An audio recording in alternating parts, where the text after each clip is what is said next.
Welcome back to The Explainer. Today, we are diving headfirst into an absolutely wild collision of supernatural mystery and tactical espionage in the latest chapter of the Weightman House saga.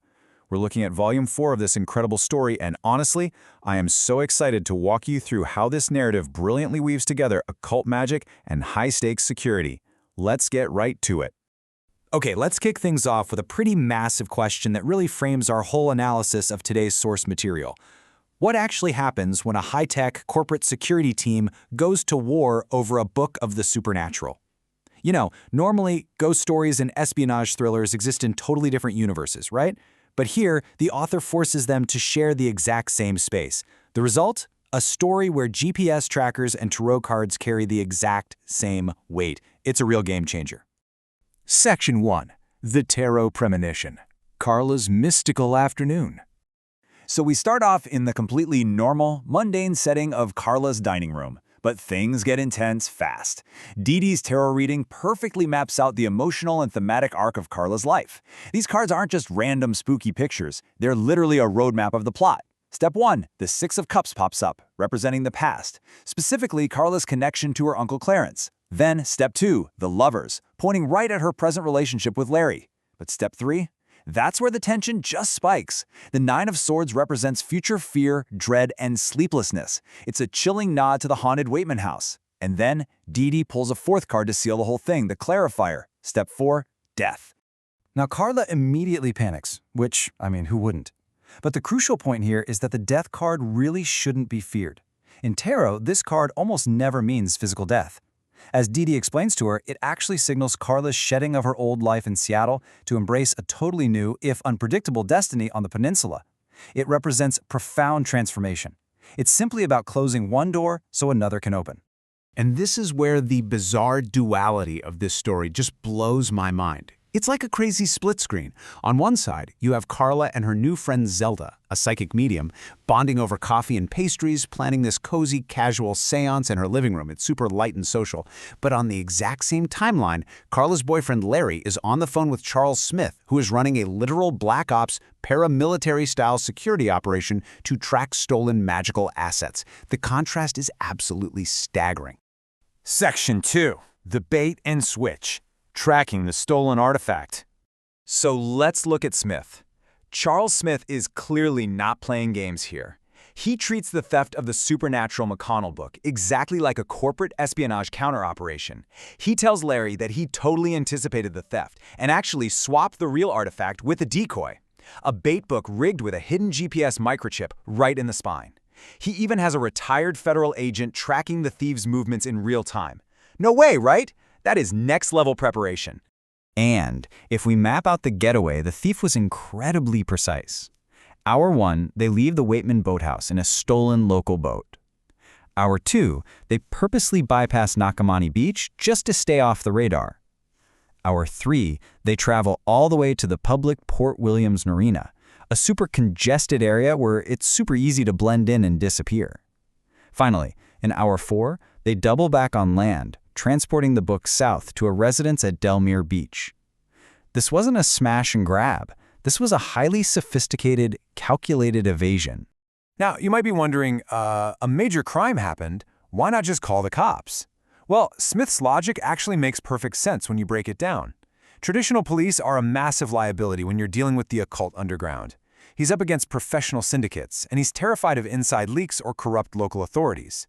Plus, how do you even explain to a local sheriff that a magic book containing a human soul was stolen? Mostly, though, involving the law would completely strip Smith of his operational freedom. He needs to operate in the shadows. And you know what? That shadowy surveillance pays off big time. The tracking chip leads straight to the home of Michael Edgington. If you remember from the previous lore, Edgington is a former Weightman employee, an insider. And get this, he was just fired the night before for using a crystal ball and a black candle to actively sabotage a seance.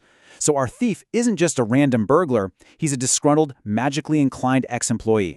Section 3. Return to Weightman House, the fortress in the forest. When Carla and Larry drive back to the mansion the next morning, these two vastly different worlds they occupy just crash right into each other. We're talking about an estate that operates more like a classified military installation than a Victorian home. They've got plain no trespassing signs that blend in, hidden cameras out in the deep forest, and a high-tech visual intercom gate. There's even a mandatory briefing at a roadside security shack, fenced-off restricted zones, and valet parking just to maintain absolute control over every single vehicle on the property. It's intense. But here's the kicker. Even with all the guards, gates, and surveillance, the mystical agenda is still the #1 priority. Janet Weightman tells them that a new seance has been urgently scheduled for Saturday evening. They have to resolve this supernatural crisis before the granddaughters of the deceased Madame Lupensky leave the estate for good. The clock is literally ticking. Section 4. Uncle Clarence's Secret. The rug is pulled from underneath Larry. Just when you think you've got a handle on the stakes, Charles Smith pulls Larry into a private office and drops a massive bombshell.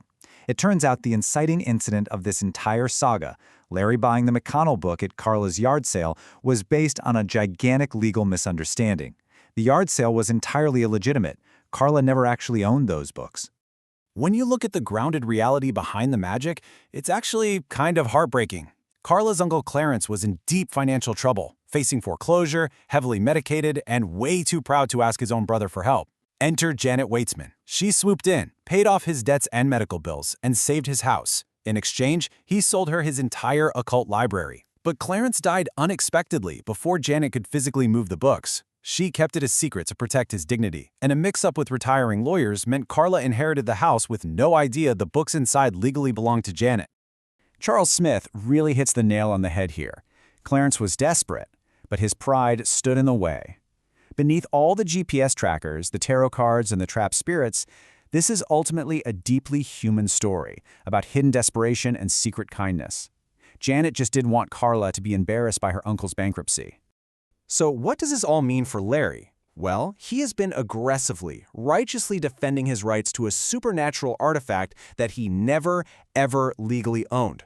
His whole motivation of protecting what's his has literally just evaporated into thin air. The book is Janet's property. Period.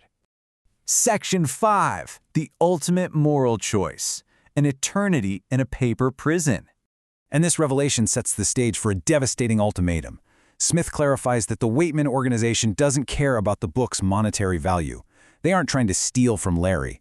Their singular driving objective for the Saturday seance is to liberate a human soul, Madame Lupensky, who was tragically trapped inside the pages of that very book during the previous, botched seance. Talk about a heavy burden. Smith places the fate of a human soul squarely on Larry's shoulders. He tells him straight up, if you choose to take the book back, you are sentencing Tatiana to an eternity in a prison. Larry can physically take the book and walk out the door right now, sure, but he'd have to live with the cosmic consequences of that selfish choice. The escalation here is just unbelievable. Larry sits there realizing that what started as a fun $5 purchase at a sunny weekend yard sale has rapidly evolved into a literal life-or-death, supernatural hostage situation. He thought he was buying a quirky conversation piece. Instead, he bought a metaphysical cage containing a dead woman's spirit. Just wow. Which brings us to the end of our analysis today. We're definitely going to have to see what Larry decides to do when Saturday night finally arrives. But man, it leaves us with an unforgettable, totally provocative question to ponder. Will Larry surrender the artifact to free Madame Lupensky's spirit, or will his stubborn pride condemn her to an eternity in a paper prison? What would you do if a simple yard sale purchase held the key to a human soul?